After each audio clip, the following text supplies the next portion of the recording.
নমস্কার সবাইকে। আশা করি আপনারা সকলে খুব ভালো আছেন। মিষ্টির আরও একটি নতুন গল্পে সবাইকে স্বাগতম। আজকে একটা গোটা দিনের গল্প আপনাদের সাথে শেয়ার করলাম। জানেন তো, মা না থাকলে না বাড়িতে অনেক কাজ বাড়ে। যেমন ধরুন, এই পুজো দেওয়াটা, যদিও এটা কাজের মধ্যে নয়, তবু একটা দায়িত্ব তো বলুন। মা থাকলে এই দায়িত্বটা মাই পালন করে। যেহেতু মা নেই, ওই জন্য সকাল সকাল স্নানটা সেরে আগে পুজোটা দিয়ে দিলাম। জানেন তো, মাকে না রোজ বলতে শুনি যে পুজো দেওয়াটা একটা অনেক বড় কাজ।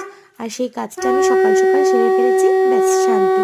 এরপর ডিউটি যাবো বলে একটু সেদ্ধ ভাত করে নিচ্ছিলাম। সেদ্ধ ভাত খেয়ে ডিউটি যাব।